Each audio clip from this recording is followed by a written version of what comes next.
A paz do Senhor, meus irmãos, tudo bem? Aqui quem fala mais uma vez é o pastor Juliano Silva. Hoje eu quero aqui estar falando um pouco sobre a liberdade que Deus nos deu mediante a sua graça, né? A sua misericórdia e o sacrifício de Cristo. Meus irmãos, nós estamos entrando numa era, ou nós estamos entrando agora numa geração que ela não está entendendo certamente o que é o Evangelho. O Evangelho, meus irmãos, não é só você ir receber algo na igreja, ou você simplesmente falar que é um evangélico, ou simplesmente você fazer parte de uma igreja ou de um grupo de pessoas que se dizem ser evangélicos. O Evangelho é mais que isso. O Evangelho, ele é o poder de Deus, assim que Paulo disse, ele é o poder de Deus para salvar não só os judeus, mas todos, até nós gentios, hoje somos salvos pelo sangue de Cristo. O que estão fazendo hoje com essa liberdade que Jesus nos libertou? De que Jesus nos libertou? Ele nos libertou do poder do pecado. Mas as pessoas hoje acham, e muitos acham, que Jesus ele nos libertou do pecado para a gente viver uma vida pecando, sem problema, fazendo tudo aquilo que nós queremos, principalmente, né? As pessoas querem viver uma vida depravada, uma vida no pecado, porque eles acreditam que já que Jesus Cristo morreu pelos nossos pecados, foi para nos dar um livre arbítrio de estar pecando, vivendo na prática do pecado. E eles acham que Jesus libertou para isso. Mas isso não é o Evangelho de Cristo. O Evangelho de Cristo, ele nos muda, ele muda o nosso caráter. Ele muda totalmente o nosso caráter. Por isso que a Bíblia diz que aquele que matava, quando ele está em Cristo, ele se torna nova criatura e não mata mais. Fala que quem roubava, não rouba mais. Quem mentia, não mente mais. Quem se prostituía, não se prostitui mais. Quem era adúltero, não seria mais adúltero quanto a tua esposa. E quem ficava com alguém tendo relações sexuais sem ser marido e mulher, que cai na parte de fornicação, ele não ia mais estar fazendo isso. Ele ia se resguardar para que no momento certo ele praticasse aquilo que Jesus nos ordenou, que é a relação sexual. O prazer é para o casal casados e não pessoas que simplesmente se ajuntam ou pessoas que simplesmente ficam e já vão para a cama. Não. Jesus deixou bem claro sobre o casamento: deixará o homem, né, o pai e mãe, e se unirá a sua mulher, a tua esposa.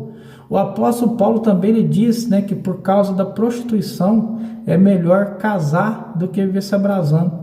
Então, o casamento é uma constituição divina. Nós queremos ter todos os prazeres que um casamento pode nos proporcionar, mas não queremos, muitas vezes, assumir, né, esse ato do casamento, assumir essa responsabilidade, porque o casamento, meus irmãos, é algo muito responsável. As pessoas hoje estão deixando o casamento de lado de qualquer jeito, não dão muita importância mais para o casamento. Por isso que nós estamos vendo o índice de divórcio tão grande dentro das igrejas e fora das igrejas. E outra coisa, a Bíblia fala que nós somos luz, né, do mundo e sal da terra. Quando a Bíblia fala que nós somos luz do mundo e sal da terra, nós não temos que ser crentes ou mostrarmos que somos crentes simplesmente em quatro paredes ou na igreja. Mas quando fala que nós somos luz do mundo, é que nós temos que andar constantemente com Jesus, praticando as suas obras, mostrando que realmente nós somos diferentes desse mundo. Porque a Bíblia nos fala que o amor que nós temos para as coisas do mundo são inimizade com Deus. Porque o mundo não gosta das coisas de Deus. Então, a Bíblia também deixa bem clara que aquele que vive na prática do pecado, ele é filho do diabo. Lá em 1 Pedro diz isso. Então, como que Jesus Cristo veio e nos liberta do pecado? Ele morre por nós, ele arranca de nós o poder do pecado, para que nós possamos escolher entre pecar e não pecar. Porque quando nós andamos escravos do pecado, nós não temos outra direção a não sermos vivermos no pecado, na prática do pecado. Por quê? Porque nós somos escravos. Antes de aceitarmos Cristo, receber o teu Espírito Santo como adoção, que vai nos moldar, que vai nos direcionar, que vai nos limpar, que vai nos tornar como cidadãos celestiais.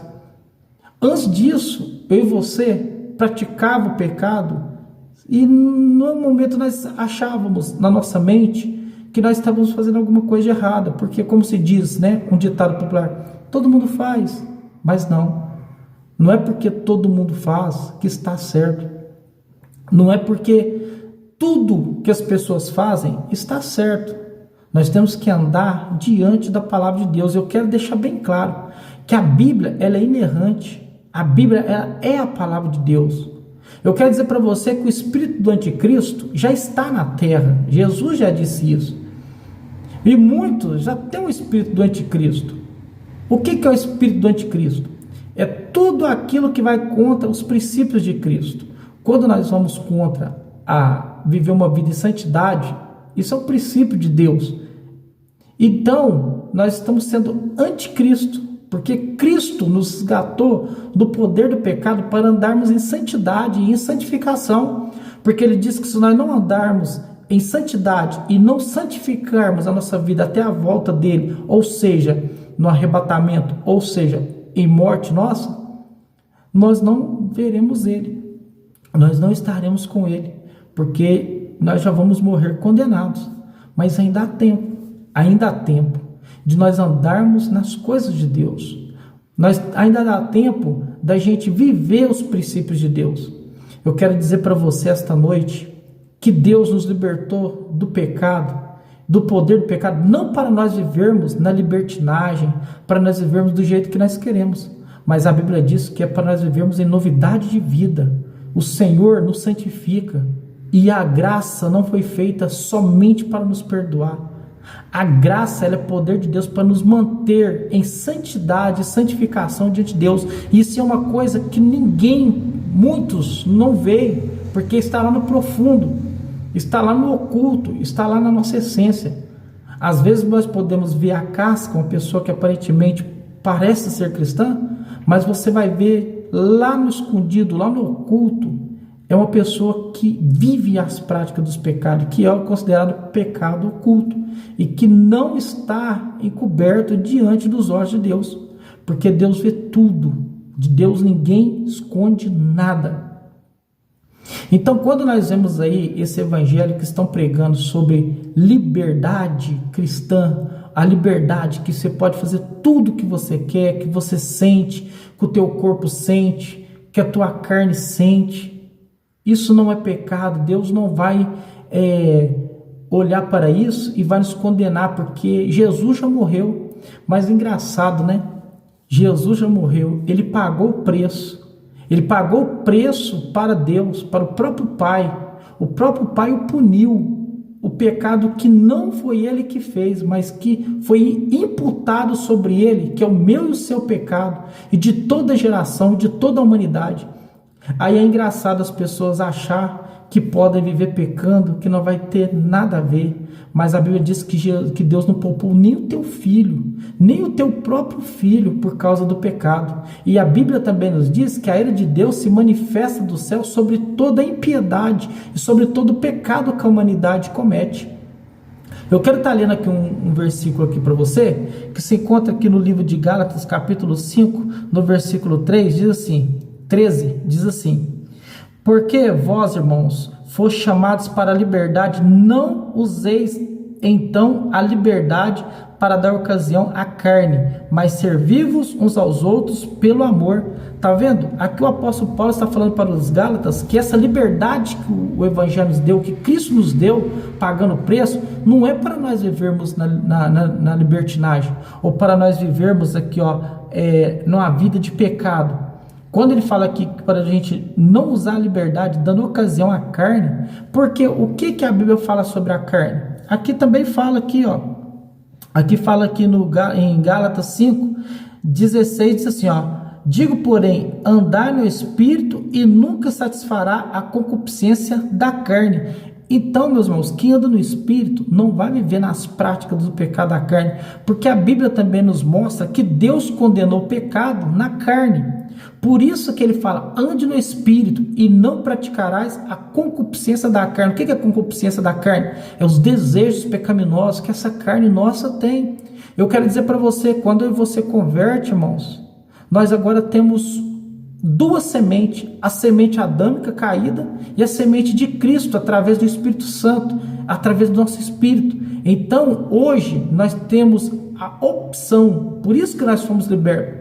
Nós somos libertos do poder de viver somente para pecar. Não, quando Jesus nos resgatou e Ele entrega para nós o Espírito Santo e a graça que vem sobre a nossa vida, ela abre os nossos olhos, ela nos liberta de podermos tomar decisões. Por isso que a Bíblia diz que tudo que o homem plantar, certamente ele colherá. E por isso que Jesus disse que nós seremos julgados pelas nossas próprias atitudes, pelos nossos próprios desejos, pelas nossas próprias práticas. A Bíblia fala que a salvação é individual. Então aqui está falando aqui no versículo 17 também. Porque a carne cobiça contra o espírito contra a carne, e esses opõem-se um ao outro para que não façais o que quereis.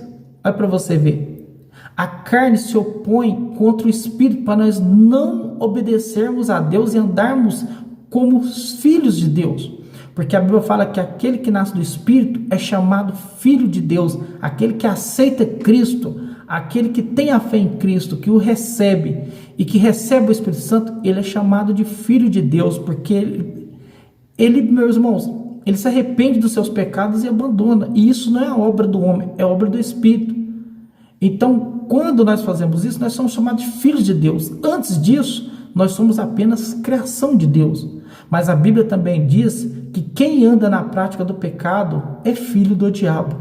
Por quê? Porque diz que o diabo, ele é mentiroso e ele peca desde a origem, e ele mente desde a origem. Então, se nós vivemos nessas práticas do pecado, a nossa semente é adâmica e nós somos filho do diabo, somos apenas criatura. Então, quando nós arrependemos, chegamos até Jesus, nos arrependemos, confessamos nossos pecados e abandonamos e tentamos andar em novidade de vida através do Espírito Santo, nós andaremos, irmãos, em espírito para a salvação. Isso está bem claro.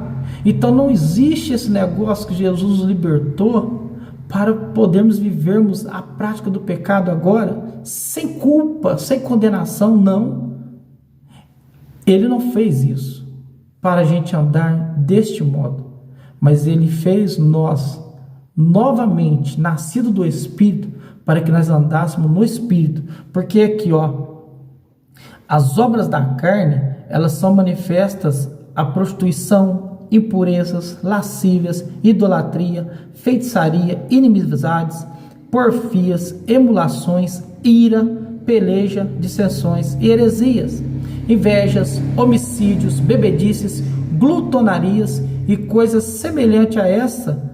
Eu já vos declaro, como antes já havia declarado, que todos que cometem essas coisas não herdarão o reino de Deus. Por quê? Porque vivem na prática do pecado.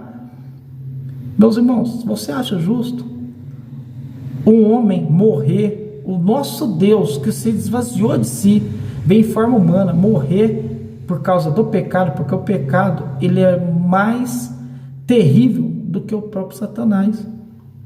O maior obstáculo do homem não é Satanás, é o pecado, é ele lutar contra essa natureza dele. Então diz assim, mas os que são de Cristo crucificaram a carne com suas paixões e concupiscências. Se vivermos no Espírito, andaremos também no Espírito. Não sejamos cobiçosos de vanglórias, irritando-nos uns aos outros. Aí ele fala, que a obra do Espírito aqui em Gálatas 5:22, que é o fruto do Espírito, nem a obra, é o fruto. Por que fruto? O fruto ele vai brotar, ele vai nascer e ele vai dar mais frutos. Você não lembra que Jesus falou: ide e dai frutos? Então, o fruto do Espírito é paz, longanimidade, alegria, benignidade, bondade, fé, mansidão, temperança e amor. Diz: se nós andarmos no amor, nós vamos praticar toda a lei. Porque, irmãos, o amor, primeiro que fala aqui, o que Jesus disse? O amor. Mas eu amo. Não, ele falou assim: amar a Deus sobre todas as coisas e ao próximo como a ti mesmo. Quando ele fala do amor, ele está falando de um amor superior a esse que nós achamos que é o correto. É o amor em Deus, que tem os seus princípios a ser obedecidos, que tem a tua santidade a ser glorificada, e que tem também, irmãos, todos os seus princípios imutáveis praticados. Então, quem anda no Espírito, ele não anda na prática do pecado, mas ele anda em novidade de vida. Novidade. A Bíblia diz que aquele que está em Cristo, nova criatura é. As coisas velhas se passaram e eis que tudo se fez novo. Meus irmãos, a graça não veio a nós simplesmente para nos salvar ou para tirar o pecado de nós, mas ele veio para nos manter em santidade. É isso que a graça tem. E como que podemos alcançar isso? Busca de verdade, arrependimento verdadeiro, oração, leitura cotidiana da palavra e o nosso jejum. Todas as coisas que fortalecem o Espírito, nós temos que praticar. Nós temos que praticar, que Deus vai nos livrar de todo esse mal. Mas eu quero falar para você que vai ver esse vídeo, ainda há tempo, meu irmão, de se arrepender. Se você sofreu alguma coisa ou algo que te fez sofrer, principalmente dentro das igrejas, eu quero dizer para você, você não é diferente de Jesus.